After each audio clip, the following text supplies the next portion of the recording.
Bonjour, nous allons aujourd'hui parler du traitement de la fibromyalgie, traitement qui se décompose en 3 piliers essentiels. D'abord, trouver un équilibre entre activité physique et repos, les deux étant aussi importants l'un que l'autre. Le deuxième pilier étant de prendre soin de sa flore intestinale et de son alimentation. Et le troisième étant d'apprendre à gérer le stress et l'angoisse qui sont des éléments aggravants. Vous remarquerez que dans ces 3 piliers, je n'ai pas parlé des médicaments et j'y reviendrai pour vous expliquer pourquoi les médicaments ne sont pas la panacée dans cette maladie.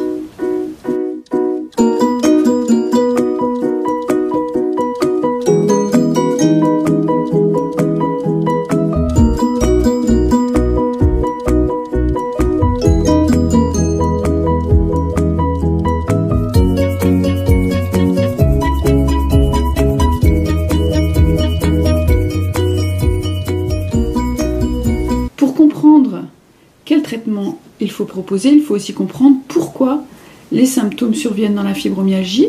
Et à l'heure actuelle, il commence à y avoir beaucoup de pistes qui émergent pour comprendre les douleurs et la fatigue. La première piste est une piste assez ancienne, qui est toujours d'actualité, qui consiste à considérer dans la fibromyalgie que l'ordinateur central est déréglé et que du coup, toutes les sensations qui viennent du corps sont amplifiées. C'est la piste de l'hypersensibilisation centrale. Cette piste est toujours valable à l'heure actuelle et elle est même confirmée par les études qui consistent à réaliser des IRM fonctionnels et des TEP scans fonctionnels à des patients. Dans le cadre de recherche pour l'instant, ça ne se fait pas en routine, et qui montrent que le fonctionnement du cerveau en cas de stimulation douloureuse n'est pas le même chez les patients fibromyalgiques et les patients non fibromyalgiques.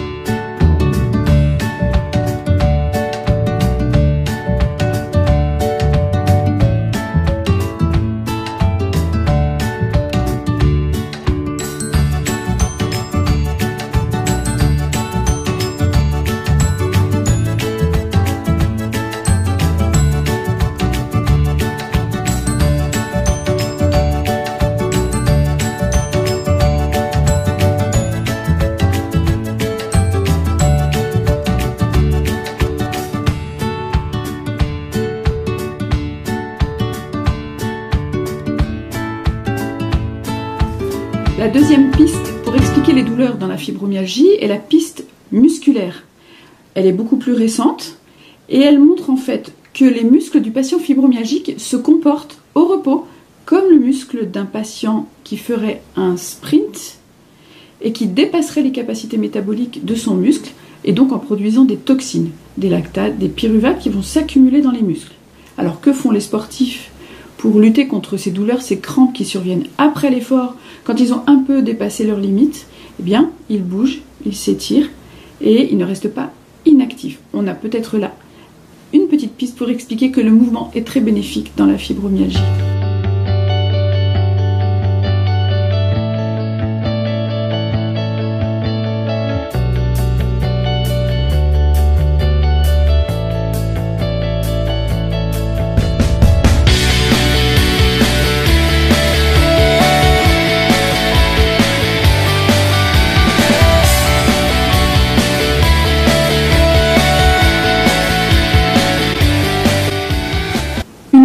Intéressante dans la fibromyalgie, comme dans le syndrome de fatigue chronique, qui sont pour moi 2 versants de la même maladie. En fait, il y a probablement un dérèglement au niveau de petits organites qui se trouvent dans toutes nos cellules, qui s'appellent les mitochondries, et qui sont les usines à énergie de la cellule. Les usines à énergie qui, à partir de ce qu'on mange, vont produire des petites molécules énergétiques qu'on appelle de l'ATP. Eh bien, ce mécanisme de production énergétique est perturbé dans la fibromyalgie et il a probablement un lien avec la grande fatigue et la grande fatigabilité à l'effort des patients fibromyalgiques.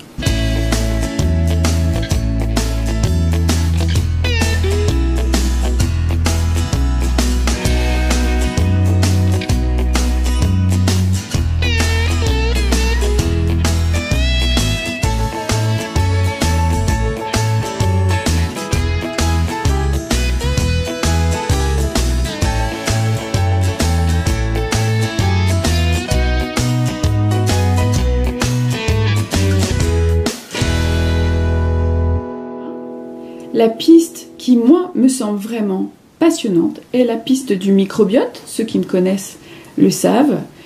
Elle est basée sur plusieurs constatations. La première, c'est qu'une majorité de patients fibromyalgiques, pas tous, mais presque, se plaignent de troubles digestifs et notamment de ballonnement.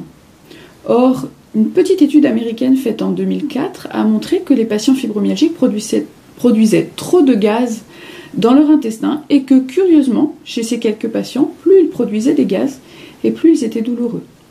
En fait, c'est lié à une pullulation microbienne intestinale car, comme vous savez, nous avons des milliards de bactéries dans notre intestin, c'est ce qu'on appelle le microbiote ou la flore intestinale.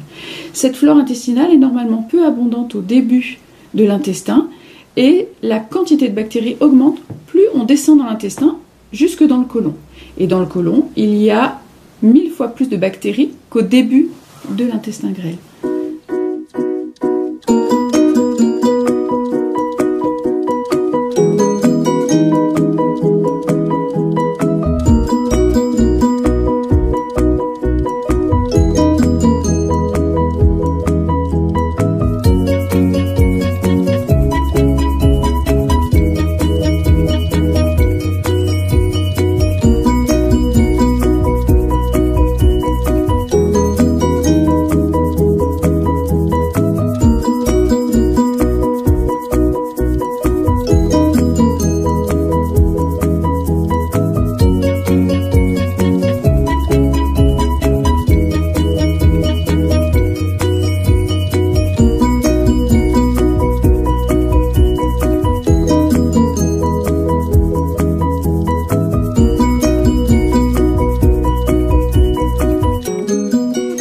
Dans la fibromyalgie, une étude toute récente a été publiée par nos amis canadiens et ils ont étudié le microbiote des patients fibromyalgiques par rapport à des patients non fibromyalgiques et ils ont montré que ce microbiote était très différent. Alors voilà l'hypothèse que je formule. Le microbiote des patients fibromyalgiques est déséquilibré, trop abondant. Et dès que les patients mangent des aliments qui fermentent dans l'intestin, cela produit du gaz. Or, les gaz que l'on produit ne sont pas tous anodins, et il y en a un notamment qui s'appelle le sulfure d'hydrogène, et ce gaz est toxique pour l'organisme si l'on en produit trop. En l'occurrence, il va paralyser la production d'énergie par nos petites mitochondries dont j'ai déjà parlé, et il est capable de dérégler les neurones et de provoquer des douleurs. Voilà pourquoi je vous parlerai juste après de la piste intestinale pour soigner la maladie.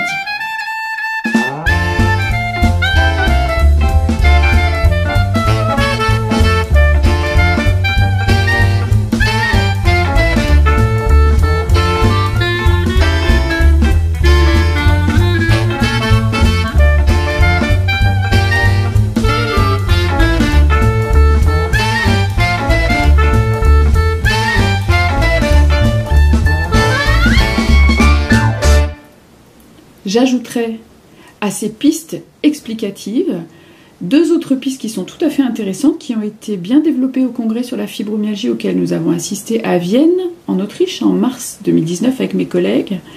Ce sont la piste génétique et épigénétique. On sait tous qu'il y a des familles de fibromyalgiques.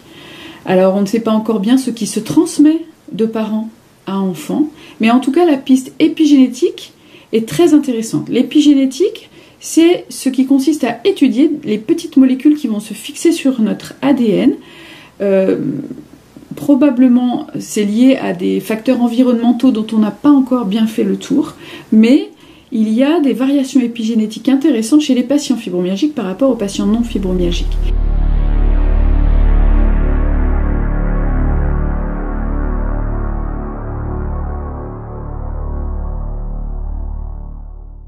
Et la deuxième piste, c'est celle de la neuropathie des petites fibres, dont on parle déjà depuis quelques temps. Les petites fibres nerveuses qui se trouvent aux extrémités, en fait, sont perturbées, elles fonctionnent moins bien, elles peuvent être enflammées, et cela peut causer des fourmillements, des élancements dans les extrémités, et potentiellement contribuer à la sensation douloureuse dans la fibromyalgie.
Alors maintenant, qu'est-ce qu'il va falloir faire pour aller mieux, chers amis fibromyalgiques? La première chose, il faut prendre soin de vous. Il faut recentrer sur vous. Les patients fibromyalgiques sont des gens tournés vers les autres, qui ont toujours envie de bien faire et qui se laissent pomper toute leur énergie. Donc maintenant, on recentre un peu sur soi, on prend des temps de repos et on alterne avec des phases d'activité. Alors fini les journées où on va faire les carreaux, le ménage en grand et on va mettre 3 ou 4 ou 5 jours à s'en remettre. Il faut considérer que vous avez une batterie qui ne se charge pas complètement, comme un téléphone qui ne se rechargerait pas jusqu'au maximum de la batterie, et la charge de la batterie va varier en fonction des jours. Donc à vous d'adapter, d'écouter votre corps et d'arrêter quand vous sentez que vous arrivez à la fin de la batterie, quand vous sentez arriver un peu les douleurs, un peu la fatigue, un peu l'irritabilité, c'est là qu'il faut vous arrêter. Ça, c'est très important. À côté de ça, il faut aussi bouger. Alors bouger, c'est pas toujours facile quand on est en phase très douloureuse, mais bouger, c'est pas forcément beaucoup bouger. Certains d'entre vous qui ne sont pas tellement déconditionnés vont pouvoir progressivement, tout doucement, 5 minutes, 10 minutes, 15 minutes, 30 minutes, 1 heure par jour, reprendre une activité physique douce. Ça peut être un peu de gym, un peu de pilates, ça peut être un peu de vélo d'appartement ou de vélo électrique, un peu de piscine. Chacun trouve la solution qu'il lui faut. Si vous choisissez la marche, il faut être bien chaussé, avec des semelles qui rentrent bien dans la voûte plantaire, qui vous soutiennent bien, éventuellement avec des chaussettes de contention. Et il ne faut pas dépasser les limites, il faut vraiment des temps de pause. Et puis ceux qui sont très déconditionnés, eh bien, ils vont y aller tout doucement. Ça veut dire un petit peu de mouvement, tout doux. On essaie de bouger les articulations très doucement, on essaie de toutes les bouger. Et pour certains, ça passera par de la kiné, mais parfois aussi par un centre de rééducation avec un médecin rééducateur, parce que quand la fibromyalgie s'associe à de l'arthrose, à des problèmes lombaires, à une hernie discale qui a été opérée, ou à d'autres problématiques rhumatologiques, eh bien, il faut parfois se faire aider par des médecins spécialistes. Voilà. Ce que je peux vous dire en tout cas sur l'activité physique, c'est qu'elle est aussi importante que le repos dans l'organisation de votre programme quotidien.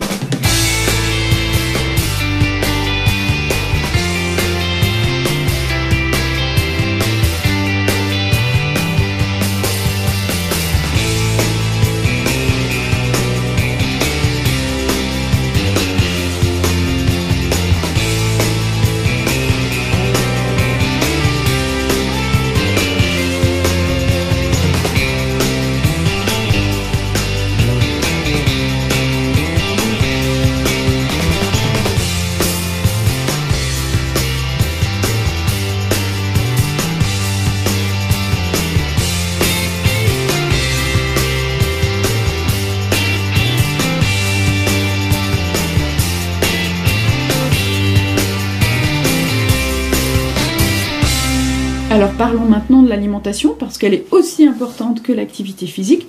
Nous avons depuis quelques années mis en place, là où je travaille, un programme de mise en place d'une alimentation pauvre en FODMAP. Les FODMAP en anglais, ce sont les aliments, les sucres qui fermentent dans l'intestin. Vous pouvez télécharger notre petit document sur le site www.isopus.fr pour comprendre ce que sont les FODMAP. Et il faut, parmi ces FODMAP, supprimer totalement le gluten et le lactose. Certains patients arrivent à en prendre un tout petit peu, mais moi je préconise plutôt de l'arrêter complètement. Moyennant quoi les résultats sont extrêmement intéressants. Et sachez qu'un régime sans gluten n'est pas dangereux, parce que remplacer des céréales par d'autres céréales, ce n'est pas dangereux, contrairement à ce qu'on peut entendre sur Internet. Et deuxièmement, un régime sans produits laitiers n'est pas dangereux non plus, sous réserve de faire attention à son apport calcique. Or, vous avez des eaux minérales et des produits laitiers d'origine végétale qui sont enrichis en calcium, et vous pouvez donc tout à fait compenser le manque de calcium lié au fait que vous arrêtez les produits laitiers. Voilà, c'est pas simple, mais notre association a été mise en place aussi pour ça, c'est pour essayer de vous aider à mettre ça en place.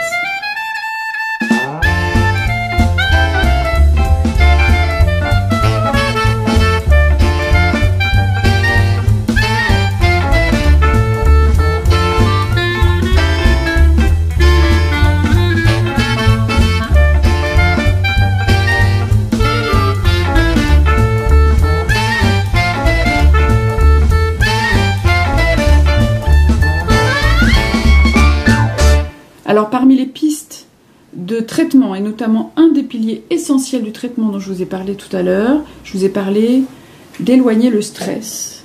Eh bien, éloigner le stress, ça comporte beaucoup de choses. La première chose, c'est, et c'est pas facile, il faut essayer de s'éloigner des personnes qui sont toxiques et qui vous font du mal psychiquement, parce que les patients fibromyalgiques sont malheureusement assez souvent harcelés ou embêtés, voilà, par des gens qui leur font du mal. Donc ça, c'est une chose importante et c'est facile à dire et c'est pas facile à faire. Un certain nombre de patients, pas tous, mais quand même, on en voit assez régulièrement, ont développé leur maladie après un événement traumatisant. Cet événement traumatisant, je ne le considère pas comme un facteur déclenchant, mais comme un facteur précipitant. Parce que finalement, quand on interroge les malades, eh bien, ils avaient déjà un peu des symptômes avant, mais qui ne les gênaient pas beaucoup. Et cet événement déclenchant, ou précipitant plutôt, a tout fait basculer. Et ces patients-là vont devoir aller chez le psychologue ou chez le psychiatre pour travailler sur cet événement, parce que si on ne travaille pas dessus, eh bien on aura aussi du mal à aller mieux, ça fait partie de la prise en charge. Parmi les choses qui peuvent vous aider à éloigner le stress et à vous sentir mieux, moins angoissé, il y a la prise de magnésium, il peut y avoir des compléments alimentaires pour mieux dormir, pour s'apaiser, on peut se faire conseiller par son pharmacien, et puis on peut essayer de trouver une technique de relaxation. En fait, il faut déjà avoir la volonté de trouver des moments pour se relaxer. Et puis ensuite, chacun trouve la technique qui lui permet de se sentir apaisé, de faire diminuer la pression dans la cocotte minute, j'ai l'habitude de dire. Voilà. Donc voilà, chacun trouve sa technique, mais ces temps de repos et de relaxation sont tout aussi importants pour l'éloignement du stress.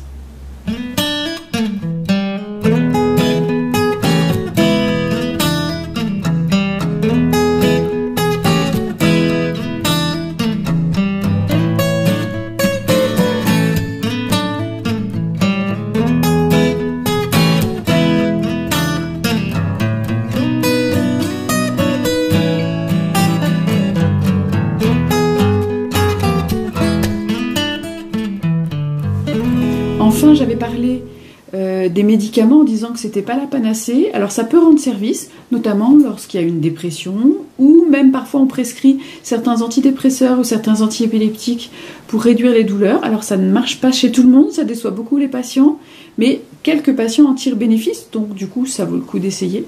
Mais c'est vrai que souvent on se retrouve avec des patients qui finissent par tout arrêter parce que les médicaments sont pas très bien tolérés et pas très efficaces. Il faut savoir qu'aucun médicament n'a l'autorisation de mise sur le marché en France dans l'indication fibromyalgie. Et pourquoi ? Simplement, c'est qu'il n'y a pas d'étude qui a montré un effet spectaculaire d'un médicament ou d'un autre dans cette maladie.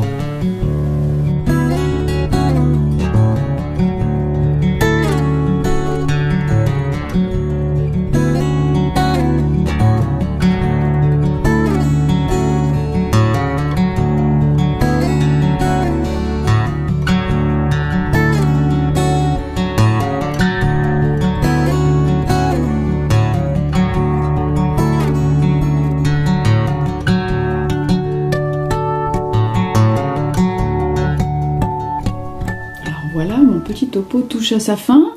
Je ne vous ai pas parlé de la chaleur.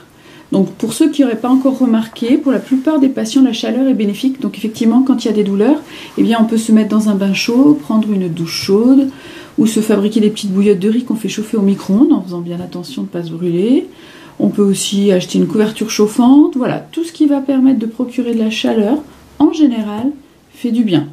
Alors c'est d'ailleurs probablement pour ça aussi que quand il fait mauvais et froid, eh bien les patients se sentent moins bien, l'hiver est plus difficile à passer.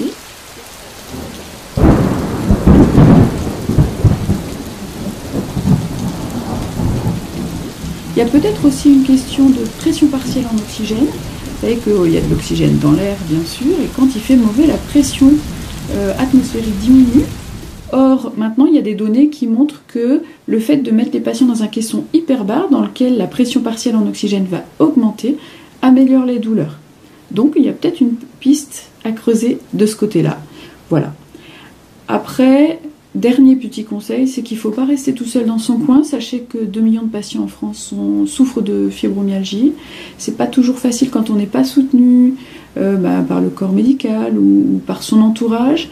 Donc ça peut être une solution de rencontrer des gens, d'aller dans des associations, en faisant attention à ce qu'on peut vous vendre évidemment, mais en tout cas pour se sentir soutenu, pour ne pas se sentir seul, et ça fait partie du traitement et ça permet de se sentir mieux.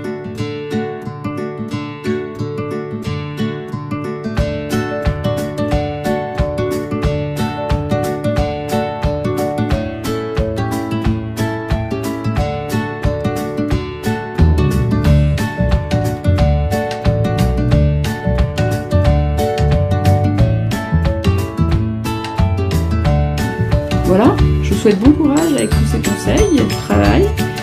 Et n'hésitez pas à aller sur le site de notre association si vous voulez des informations. À bientôt.